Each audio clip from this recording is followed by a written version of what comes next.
My name is Tatiana Castellino, dietitian here at ProHealth Care. I get to do about one of these a month, so hopefully there are some familiar faces signed on today. We are going to bring it very, very, very much back to the foundation of nutrition basics. So you're probably going to hear a lot of stuff that you might already know today. Always good to have a refresher and hopefully walk away with at least one or two little new nuggets. But sometimes it's good to just kind of wash away all the things that we can hear, all the noise, the Dr. Oz and the websites and the new fad diets, and just really bring it back to square one. What's in the food that we eat? Why is it important? So that's really what we're going to be chatting about today. So my computer, there we go. In terms of kind of the overview, the things that we're going to be chatting about, understanding calories, where they come from, nutrients in our foods. A lot of times we can get food groups and nutrients like a little mixed up, so it's great to separate those two and understand how different nutrients fit into our food groups. Talk a little bit about hunger, fullness. I think this is a really important topic that gets missed. We use a lot of external cues to drive our food choices, what sounds good, what looks good, not always listening to those internal cues of I'm physically hungry, I'm going to start eating, to I'm physically full, I'm going to stop eating. And then we get these very, very extreme hungers, or the hangry, as some people might know, to the very, very extreme full, like the Thanksgiving full, which is uncomfortable and really not the state that our body wants to be in. We're going to touch on that. A little bit about label reading, specifically nutrition labels, to make sure we just kind of cover overview there, and then leave you with some simple strategies for grocery shopping, as well as some recipe substitutions to helpify them. So first and foremost, calories. The foods that we eat provide us calories, which are energy. So think about this like gas for your car. If you want your car to be able to get you to the grocery store or get you from point A to point B, you need to have gasoline in the tank.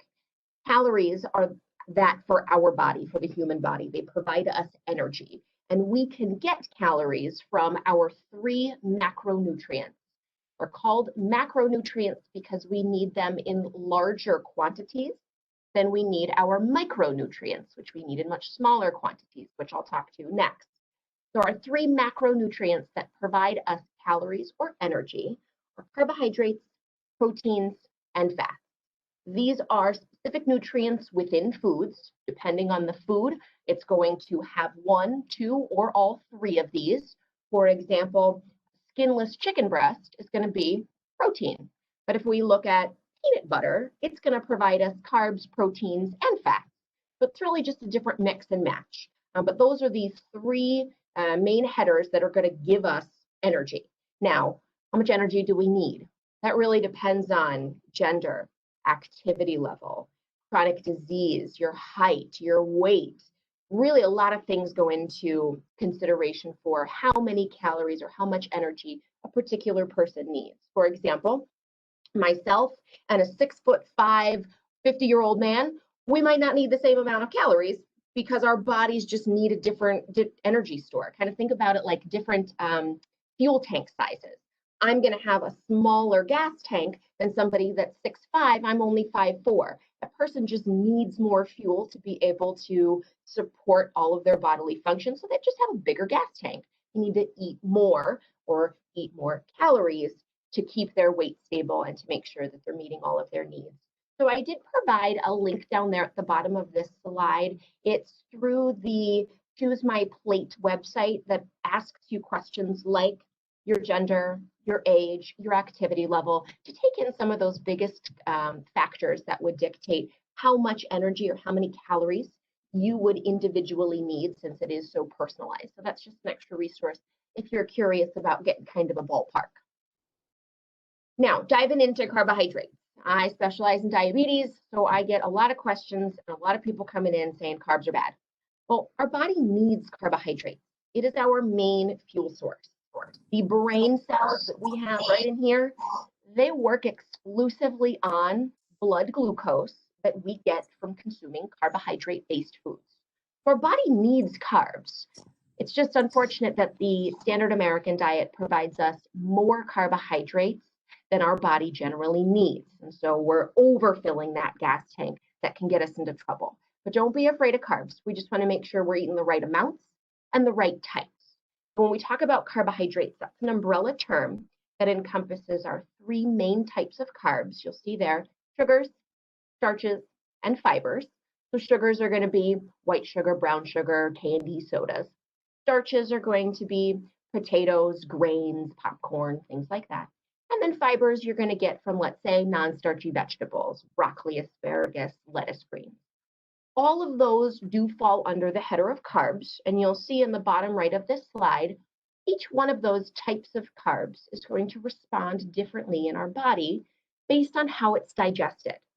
Sugar carbohydrates are very easily digested. Our body is really efficient at taking them from the stomach and converting them into fuel or blood glucose. And so if we struggle, if we have diabetes or prediabetes, and we struggle to manage our blood sugar, we might get a spike like you'll see in the blue there. Sugar just turns into blood sugar very quickly versus something like a starch-based food, like a potato.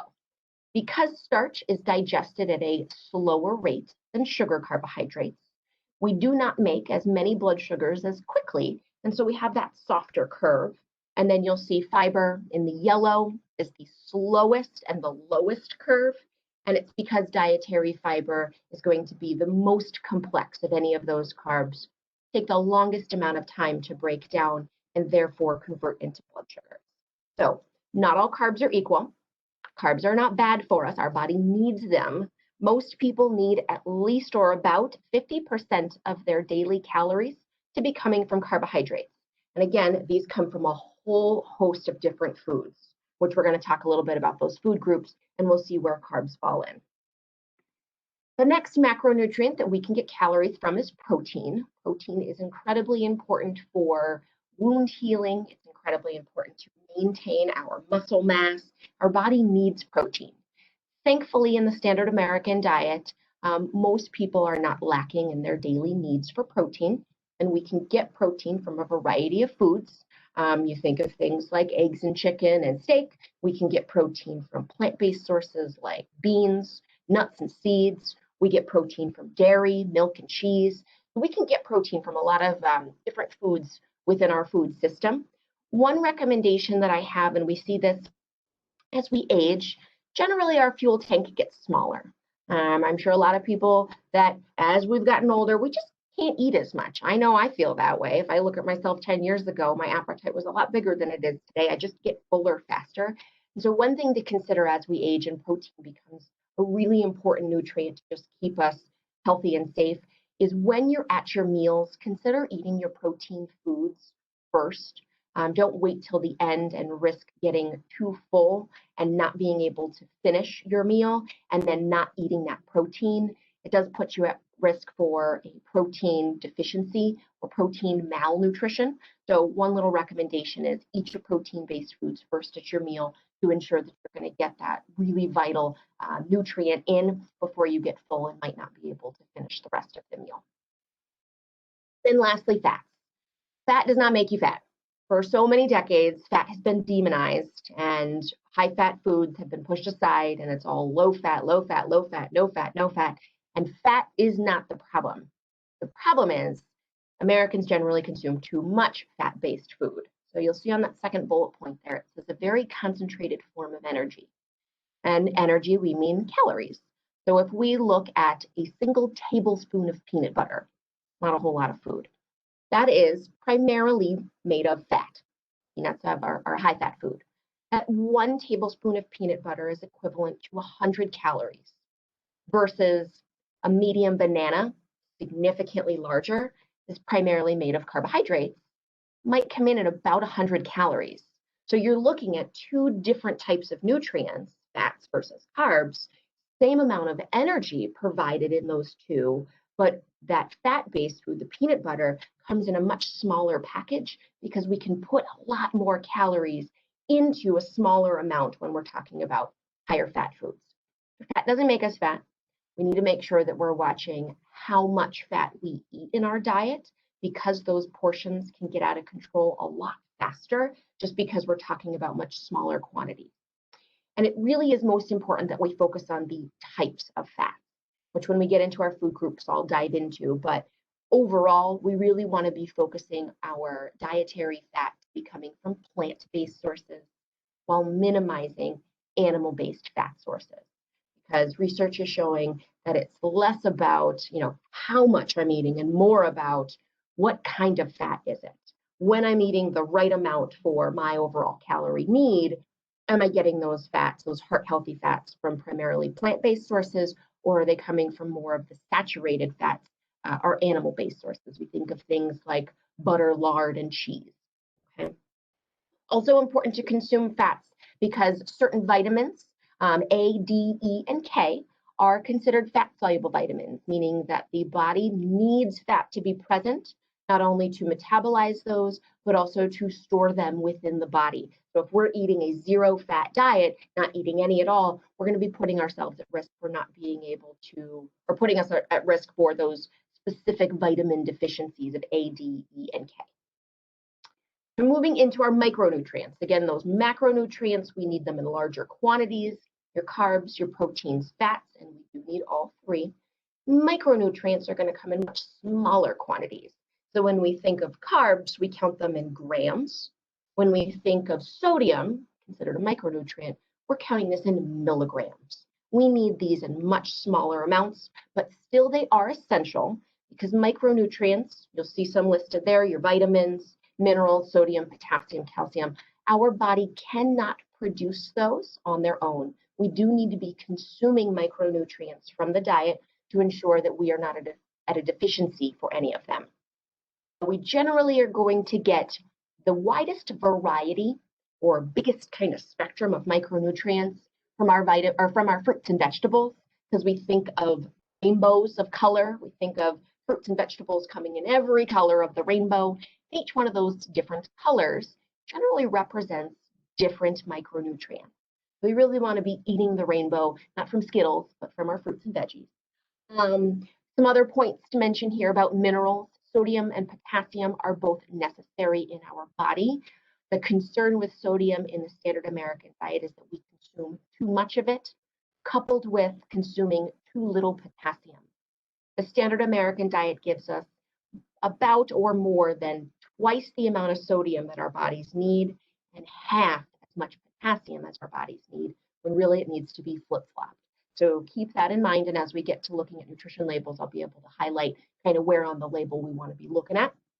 But just keep that in mind that we need to be reducing the sodium and increasing the potassium. We don't need to remove the sodium because our body needs it. It's just we can get to what we need very, very quickly. It's about the equivalent of a teaspoon a day is more than enough. And when we think about a teaspoon of salt, that might seem like a lot, but when we do a lot of packaged goods, processed foods, things that are coming out of boxes and bags and cans, that sodium content can add up very, very quickly. Water is another nutrient that our body needs because our bodies are made up of primarily water. I want you to think about our bodies like a sponge. And the next time that you walk up to your kitchen sink and you attempt to wash your dishes without turning the water on, and you're going to use a dry sponge to do it, not going to go very well because that sponge needs to be well hydrated, get fully sudsed up so that it can really do its thing.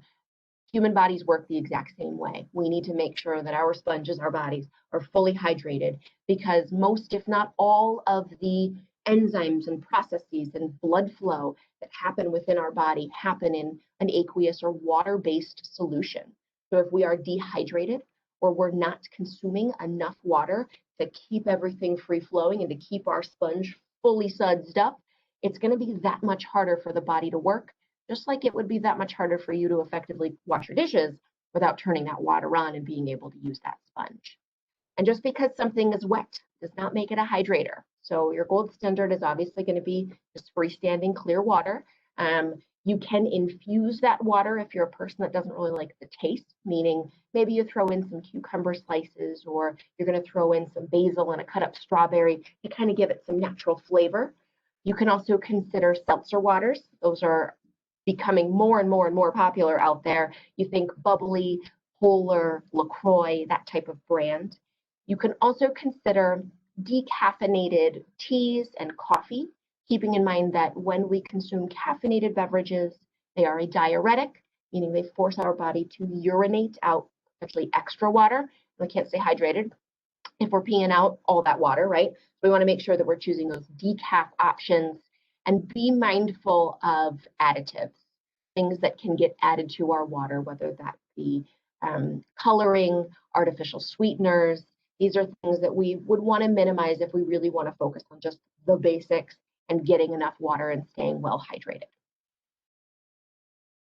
So moving into food groups. So we've talked about those nutrients. Depending on what food we're eating, we're going to be getting a combination of protein, carbs, and or fat. And then within each of those foods, we're going to be getting a combination of different vitamins and minerals and potentially different water content. We think of something like grapes have a very high water content. So that's going to be a nutrient that we can get from foods. Each one of those nutrients is going to be mixed and matched into each one of our food groups. So we'll see our 6 main food groups listed there. You've got fruits, vegetables, protein as a whole, grains or starches. We think of these as primarily our carbohydrate-based foods. You've got your dairy and your fats. So again, depending on the food group and the food within it, there's going to be a mix and match of different nutrients within each one of them. So we can't just say that all fruits are bad, or all carbs are bad, or all fats are bad, making these really big general sweeping statements, because it's really going to be a matter of what's the quantity, how does it fit into the meal or the day, right? Because we're going to be eating these different food groups in different quantities. So first, fruits and vegetables. I will put a little caveat out there that in the world of diabetes, fruits and vegetables are not created equal. Fruits generally have more carbohydrates per serving than most vegetables do. So they are going to provide us, again, that rainbow of color, so that rainbow, really wide spectrum of vitamins and minerals. But depending on the specific fruit or the specific vegetable, the carb content is going to vary. And then again, the type of carb. So within fruits and vegetables, we think of fruits, they're sweet, they're going to have a higher sugar content. We think of a starchy vegetable like a potato, that's going to be made up of primarily starch-based carbs. And then we think of non-starchy vegetables like broccoli, those are going to be made up of primarily fiber-based carbs. So blood sugars are going to respond differently depending on the specific fruit or vegetable. But general recommendation is half of your plate, really half of what you eat in a day, is made up of fruits and veggies. You're shooting for at least twice as many vegetable servings in a day as fruit. And keep in mind that when we talk about serving, it's not just a hand fruit, right? So we think of a banana, for example. Standard banana that you're going to find in the grocery store is actually considered 2 fruit servings. Or those big old Honeycrisp apples that we love to buy in the store, those are easily 2 to 2.5 fruit servings per apple. So keep in mind that just because it's a one size doesn't necessarily make it one serving. It could be multiple servings within that one food. And I have there fresh, frozen, and low sodium canned, all count. A lot of people say fresh is always better than frozen, and that's not necessarily the case. I'll use the example of blueberries in winter. Wisconsin, we don't have a whole lot of thriving blueberry bushes. So you might be better off purchasing frozen blueberries because they have to be flash frozen within 24 hours of harvest from wherever they're being grown, which could easily be thousands of miles away from here. So when we lock in all that good nutrition within 24 hours of them being picked, and then we purchase them frozen, we keep them frozen at home, we're really locking in all of those vitamins and minerals and minimizing the risk of them kind of disintegrating or kind of dying off until we can consume them. So be mindful about that seasonality, and frozen can absolutely be just as, if not more nutritious, really chock full of those vitamins and minerals as your fresh varieties. Canned are very economical. Look for low sodium, or at the very least, make sure that you rinse and drain everything that you're taking out of cans. You can reduce the posted sodium content by up to 40% whenever you can rinse and drain all that goop and that water that they were hanging out in, where a lot of that sodium's at. Next food group we have are proteins. You can get protein primarily from your plant or animal-based sources. You'll see your main plant-based sources of protein there: beans, lentils, legumes. We think of things like chickpeas, black beans, kidney beans. These are a good source of plant-based protein, as well as nuts, seeds, and nut butters, peanut butter, almond butter, cashews, flax seeds, that type of thing. Animal-based sources is what we generally think of: probably first when we think of protein. This is chicken, steak, pork, eggs, right? These meats. You also have oily fish there. I did specify oily fish because this is a 1-2 punch. Not only do you get a good source of protein from these oily fish, you think of something like salmon, but salmon's also going to provide us those good heart-healthy unsaturated fats. So depending on the food, we look at something like a chicken breast. That's going to be made up of primarily only protein. But now we eat that chicken breast with the skin, and now that's going to be protein and fat. Now we take that chicken and maybe we bread it, and now you have protein, fat, and carbs all within this one food. So it really does depend on how is it being prepared, what part of the animal or what part of that food am I eating to really identify what type of nutrients am I getting from that particular food. We've got our grains and starches. So grains are going to be your traditional rice, wheat. I have a lot of them listed down there. You'll see corn, buckwheat, wheat berries, oatmeal. These are all going to fall under that grain or starch category. These are going to be generally your highest carb foods, aside from something like fruit or just sweets. Popcorn, potatoes, corn, and peas, also considered starches and grains. So when I said earlier about those veggies, something like a potato is primarily starch. I generally don't consider potatoes, corn, or peas vegetables. I like to put them under this grain category just because their nutritional makeup, right?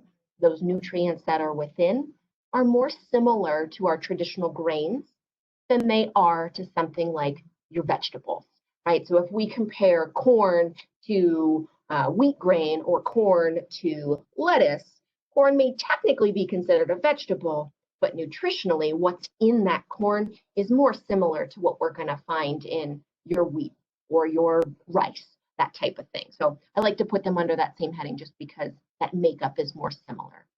Whenever we are choosing our grains and starches, we want to try to eat them in their most whole form. So when we think of things like whole wheat pasta, whole wheat bread, whole grain crackers, you'll see there on the right-hand side, when we talk about a whole grain, it's generally comprised of 3 parts.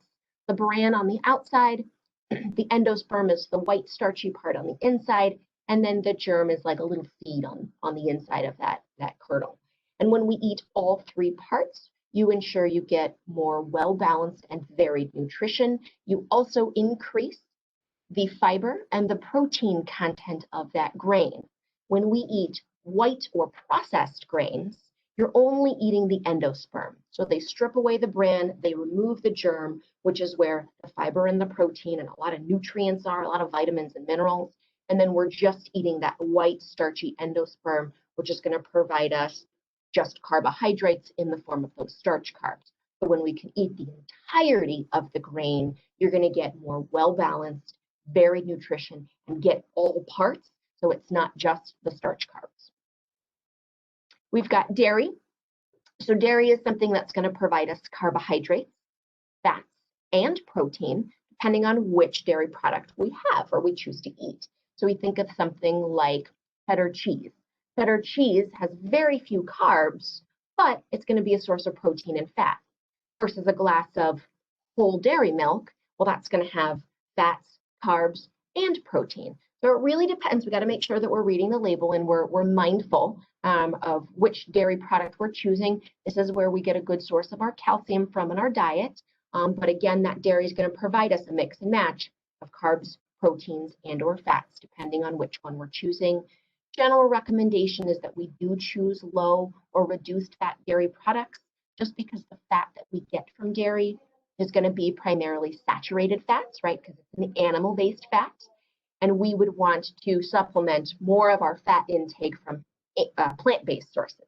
So we think of nuts, seeds, flax seeds, avocados, olives, olive oils, those plant-based foods, right? Did it grow out of the ground? It's a plant, or is it an animal?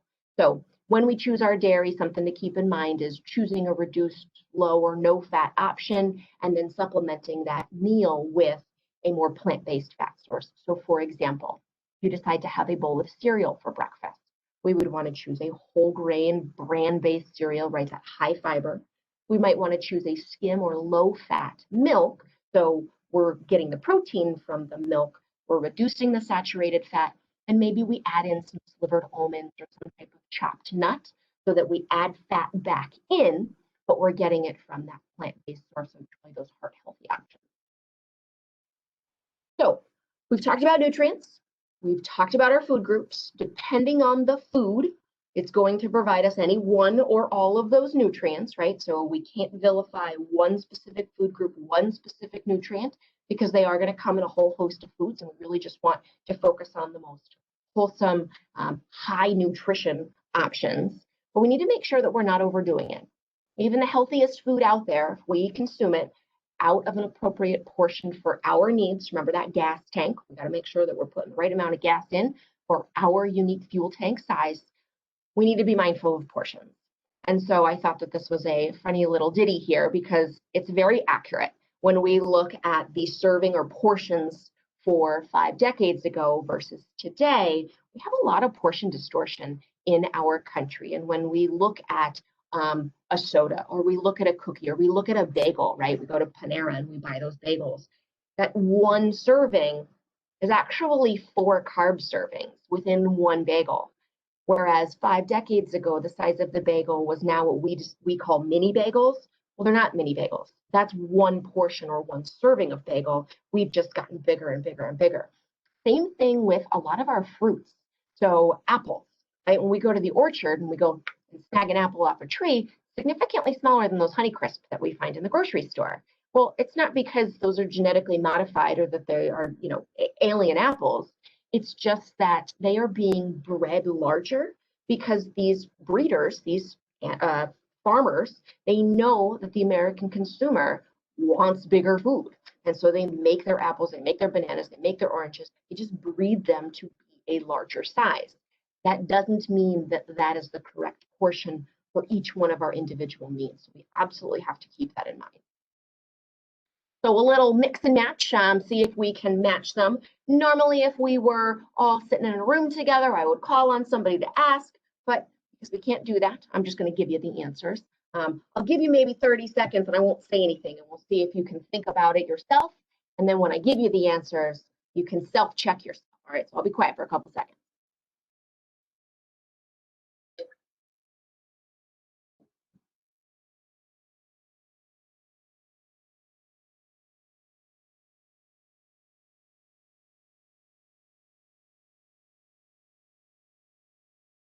All right, so let's see how well you did. When we look at a portion of 3 ounces of lean meat, that is going to be equivalent to about the size of a smartphone. Now, I have a smartphone right here. When we say a smartphone, it is a 3D, right? So it's not like, oh, I'm going to look down at my piece of chicken and it takes up this much space on my plate, but it's 4 smartphones high. No, we're talking about a 3D thing. Another common one is a deck of cards, is equivalent to about 3 ounces of chicken or steak. Again, 3D. So if you look down at your plate and you're looking at a little filet mignon steak, but it's sitting 5 cards high, it's not a portion. We got to be mindful, the whole thing. All right, so we're looking at about the size of a smartphone. A small baked potato is about the size of a computer mouse. Now, I also have a computer mouse here. My computer mouse is quite large. And this is not a standard computer mouse size. This would be about a small to about a medium potato. So again, when we go out and we buy those big old russets, just because it comes in one size doesn't make it one portion or one serving.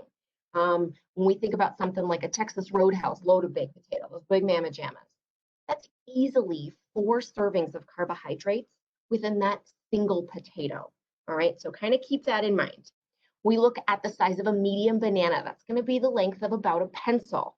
And a medium banana, again, counts as 2 fruit servings, not 1 just because it's coming in 1 package. 1 cup of vegetables, generally we're thinking about them raw or not cooked. The raw would be about the size of a baseball, and if they were cooked, since we know things can cook down, we're going to be looking at more of like a tennis ball or about a half cup size. And then lastly, we have a 1/4 cup of nuts. This is a serving of nuts. For some people, this might be 1 handful. It's going to be about the size of a golf ball.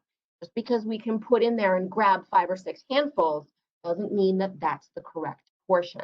That again goes back to that idea that fat doesn't make us fat. It's the amount of food that we consume from those fat-based foods. Again, a quarter cup of nuts could be anywhere from 100 to 150 calories versus that medium banana is about 100 to 120 calories. Two very different sizes, right? They take up different size on our plates, but they're giving us the same amount of fuel or the same amount of energy to fill up our tank. They're just taking up more or less space. We do need to be mindful about our portions.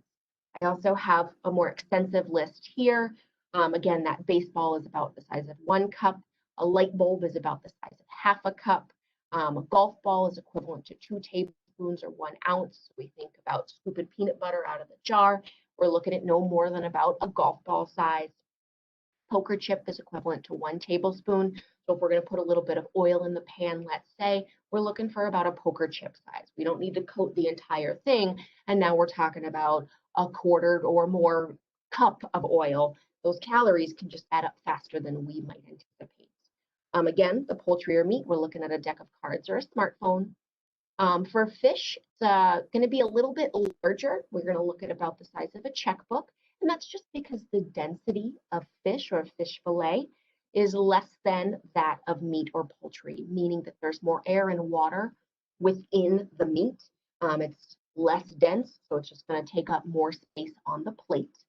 An ounce of lunch meat is about the size of a compact disc. I know we don't use those as much anymore, but I think you can all visualize a single compact disc. And then for cheese, we're talking about the size of a lipstick tube or about 3 dice, right, stacked on top of each other. So when we get that block of cheese, be mindful that there are 8 servings generally in a block of cheese. When we can eat half of that block in one sitting, that doesn't make for 1 portion, that's 4 portions that we're eating. So we just need to be very mindful of that, making sure that whenever possible, we are going to be reading the nutrition label so that we can see what that serving is. Moving into hunger, fullness, like I said at the beginning of this, I think that this is a very important topic that a lot of times is not discussed. We use a lot of external cues to drive our food choices. What diet am I trying this week? What foods are good? What foods are bad? What have I always eaten, right? At 20 years old, this is what my plate looked like. At 80, well, this is just always what I've done, so this is what I'm going to continue to do, even as our internal body starts to communicate a different message of I'm getting hungrier sooner or I'm getting fuller sooner, and really being able to listen to those internal cues to drive what we eat, when we eat, and how much we eat. So I have my hunger fullness scale here listed, and you'll see it goes from 0 to 10. 0 is, think about, I'm so hungry I could eat the cow. 10 is, I'm so full I feel like the cow.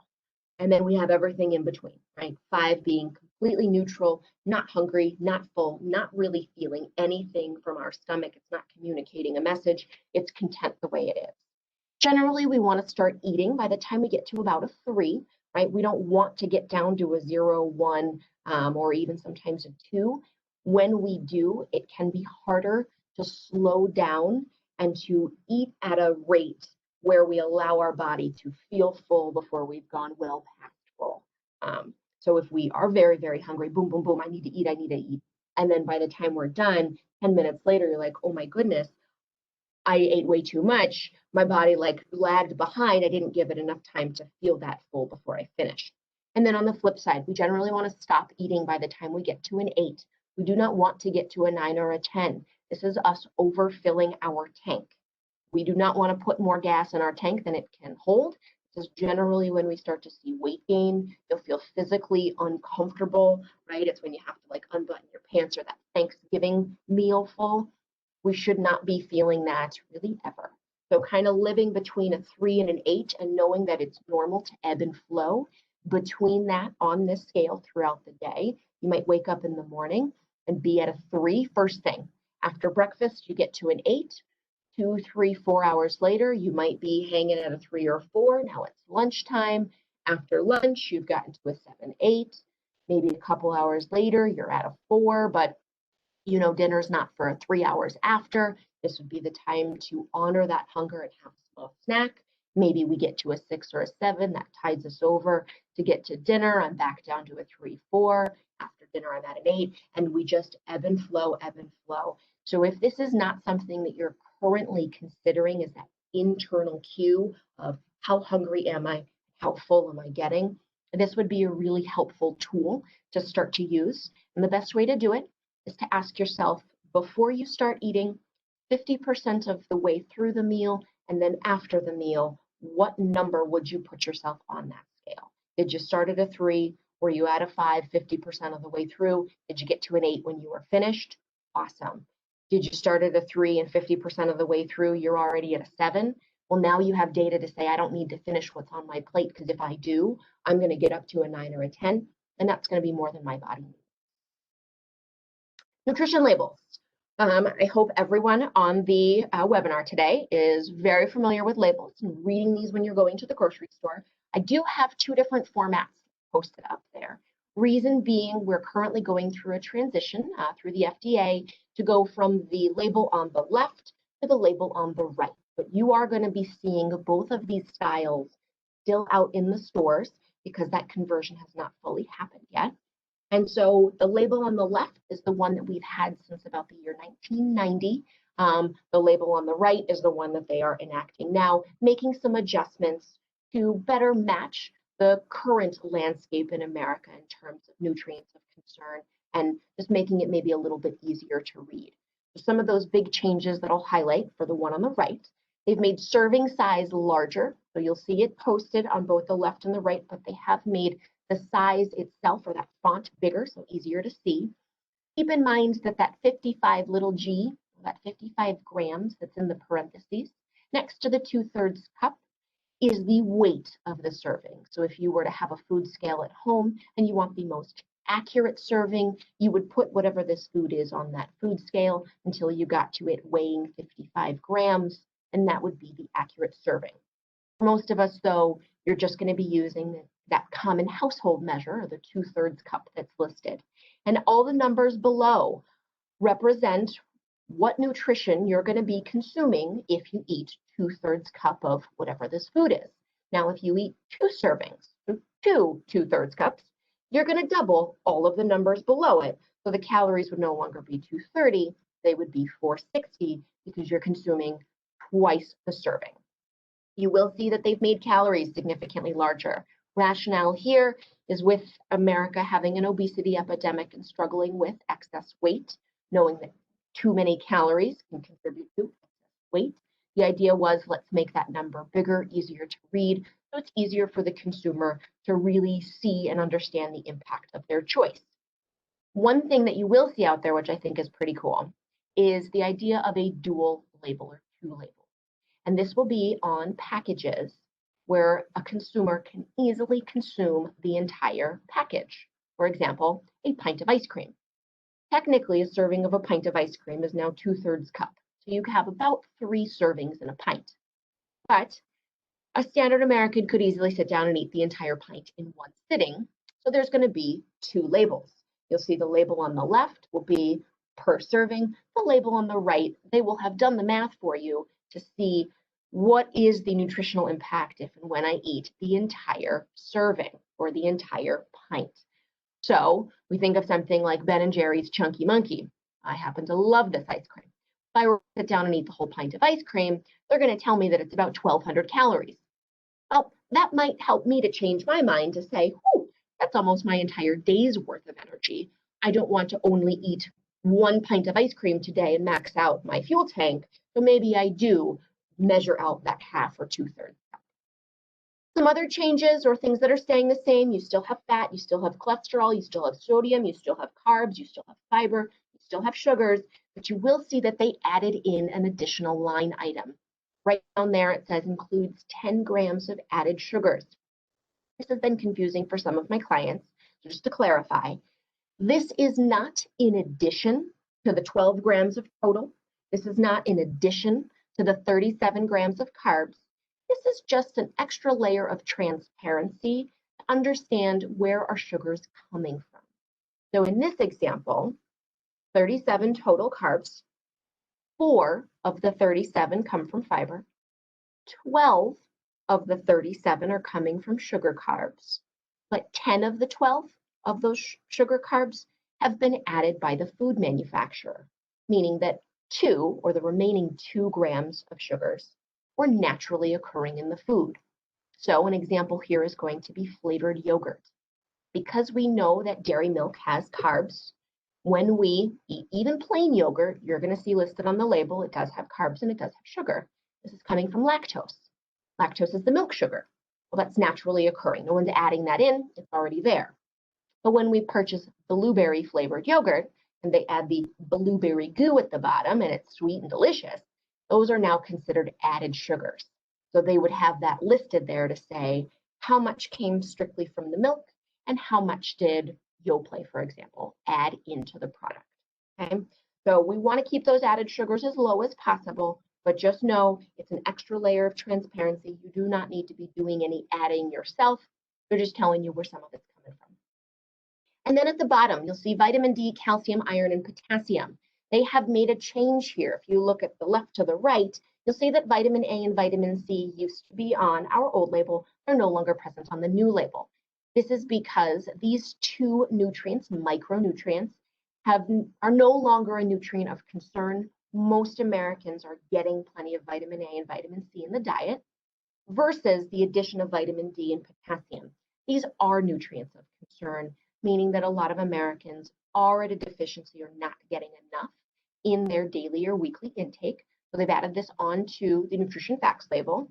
And that little pointer that I made earlier about the potassium sodium mix, because you don't have any renal considerations, you're not on dialysis, any type of special diet, general recommendation would say compare the potassium amount to the sodium amount on that same label and really try to be purchasing foods where the potassium number is larger. If it can be twice as large, awesome. So in this example, we see that there are 235 milligrams of potassium per serving compared to 160 milligrams of sodium.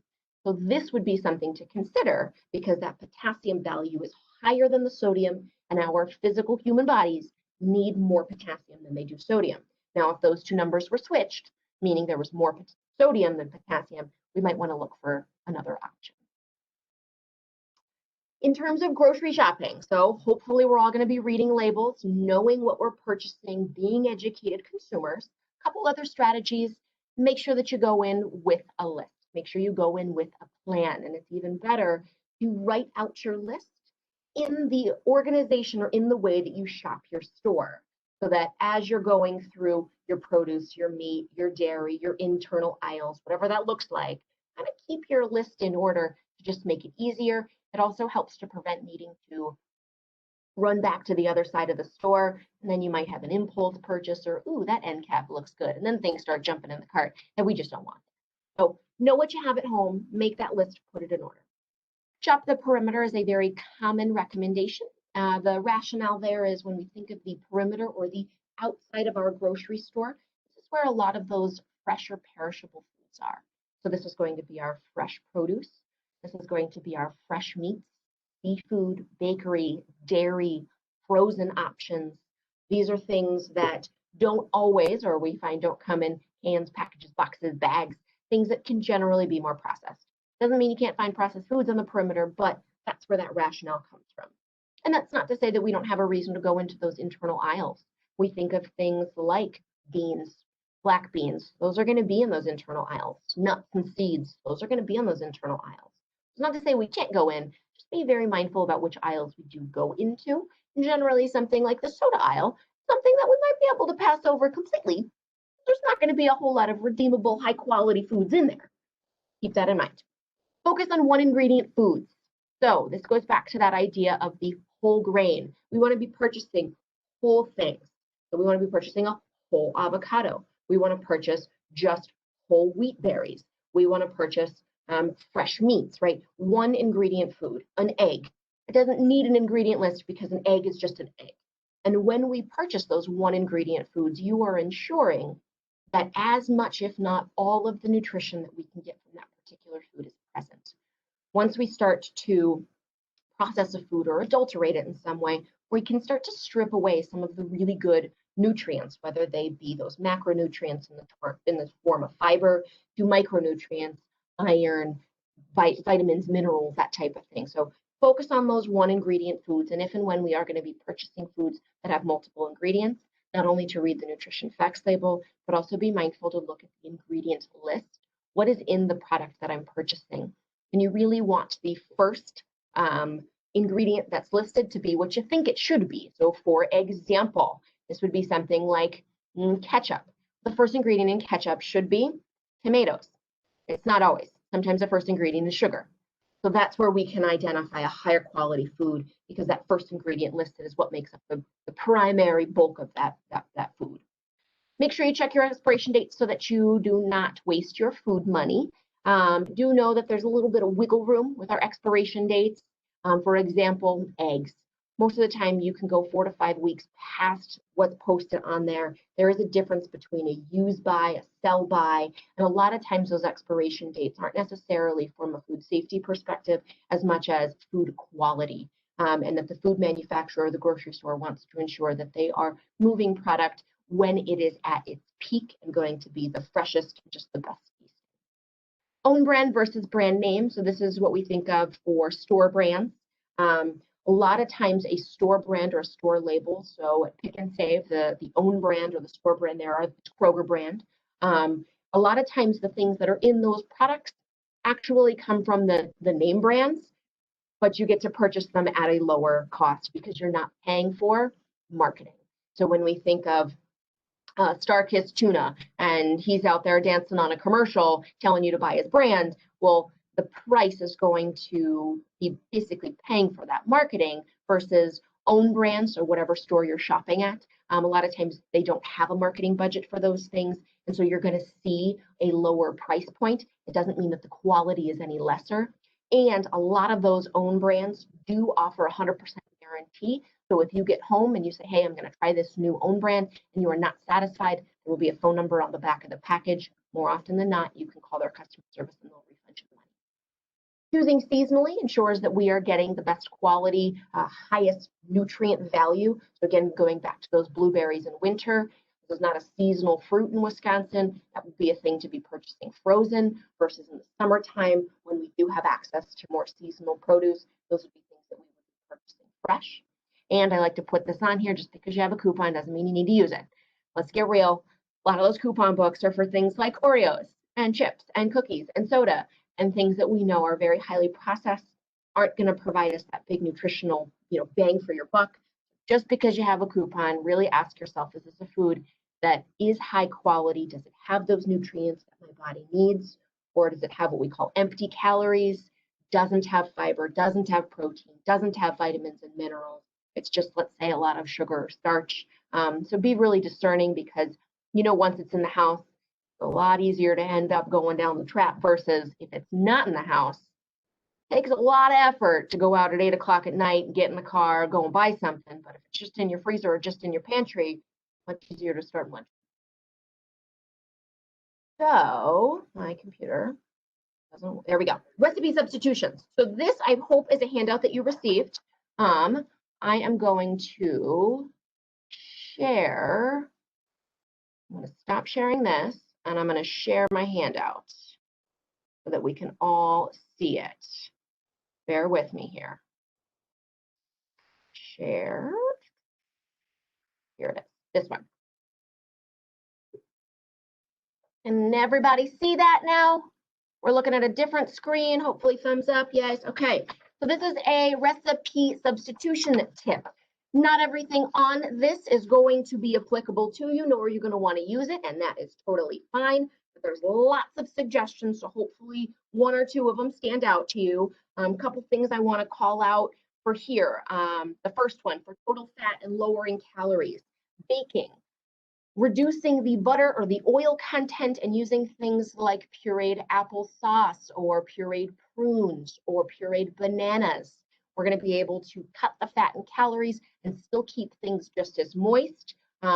Please be mindful, though, that those pureed prunes, I know it sounds weird, you can buy them in the baby food aisle. You don't even taste them, but make sure that you're using them in a chocolate or a dark-based baked good, not like vanilla cake, because you're going to have a little weird coloring in it. That might be somewhere that you want to use the applesauce or the bananas just so the colors match. And generally for something like oil, it's a 1-to-1. So if your brownie recipe calls for 1 cup of oil, you can do 1 cup of unsweetened applesauce. easy switch. I also have down here in terms of eggs. When we talk about eggs, sometimes the biggest concern for folks is going to be cholesterol and saturated fat, which is present only in the yolk. So the egg white is all water and protein. You can do 2 egg whites for 1 egg in a recipe. So let's say that brownie recipe calls for 2 whole eggs. You could do 4 whites and cut out all the cholesterol and saturated fat from those eggs because the white don't have them. For folks that don't like to waste food and aka throw away yolks, one product that's out there is 100% liquid egg whites. You would find these right next to your egg beaters. But when we compare the ingredient list between egg whites and egg beaters, you're going to see that liquid egg whites have a single ingredient, egg whites, versus those egg beaters might have 20 or 30 ingredients, different colors, different seasonings, because they're trying to make an egg product as close to the real thing as possible. So I'm a big fan of those liquid egg whites. Moving down to reducing sodium, please know that the majority of sodium that Americans consume is coming from packaged, processed, and restaurant-based foods. It's not always the salt shaker at home, but if you do have the salt shaker at home, you're using it in your cooking, please look for no salt seasoning blends. You can get a lot of flavor from herbs and spices that do not require salt. So I have that right there, those salt-free seasonings and spice mixes. Mrs. Dash is a very common and popular brand. Penzeys has a whole line of salt-free seasoning, delicious and awesome, great. But do keep in mind that a lot of times it's coming from our boxed packaged goods. So always reading those nutrition labels for that posted sodium content, keeping that as low as possible. Little rule of thumb, a low sodium food is going to have 140 milligrams or less of sodium per serving. So for your canned goods, your chicken broth, your soups, your crackers, whatever it might be, try to keep that sodium at or below 140 milligrams per serving. Moving on to the next page, ways that we can reduce sugar. One of my favorite ones here for that fruit flavored yogurt that they know they can add in a lot of sugar is to make your own. The best way to do this is to purchase plain yogurt and your favorite frozen fruit. Mix a half cup of your favorite frozen fruit into your yogurt the night before. Let it thaw in the fridge overnight. When you go to have it for breakfast or snack the next day, that frozen fruit will have thawed, released all of its natural juices. And now when you mix up those thawed blueberries into that plain yogurt, the yogurt's going to turn blue, but it's coming from blueberry juice, not blue number 5. All right. And now we're talking about, again, single ingredient foods. Blueberries, plain yogurt. We're not looking at an ingredient list that's 10, 15, 20 things deep. One thing I want to call out here about sugar-free varieties for folks that are carb conscious or that do have diabetes or prediabetes and need to be counting their carbs. Please know that sugar-free food does not mean it is a carb-free food. Think about something like sugar-free or no sugar added ice cream. Well, what is ice cream made of? Milk. Does milk have carbs? Yes. So just because they may not be adding in any new sugars, it doesn't mean that there wasn't sugar or carbs present to begin with. So again, please, please, please read those labels. Know that the front of food packages in your grocery stores are food manufacturers' mini billboards. It's a way to draw a consumer's eye, to have them pick up that food, be interested in it. Oh, this looks great, and put it in the cart and buy it. Before it jumps into the cart, please make sure that you turn it around, upside down. Really look for that nutrition facts label or ingredient list and be very mindful about what am I truly buying, not what does this food manufacturer want me to think that I'm buying. And then down here, ways to increase fiber. This is a nutrient of concern in America. Standard American consumes about 15 grams of fiber a day. Most folks need 30 grams or more plus. So this is something that we definitely need to be mindful of. And you're going to see they're choosing those whole grains or that whole product that's going to have the bran and the germ present. So you're really going to be getting the fiber versus just the endosperm, which is 100% just going to be that starch. Really good recommendation here in any of your baked goods or any of your recipes. You can generally substitute up to about half of any all-purpose flour for whole wheat flour or almond flour or something that's going to provide a lot more fiber. You could do a whole 1-for-1, just know that the final product is going to be a lot denser and heavier, just because that whole wheat does have, again, that bran and germ, and it provides that protein and fiber. But adding, maybe you start with a quarter cup. If it calls for 1 cup of all-purpose, do 3/4 cups all-purpose and a 1/4 cup of whole wheat. See what the end game is, and if you can't really taste it next time, bump it up to a 1/2 cup. Just really trying to add in more and more fiber because most Americans don't get enough.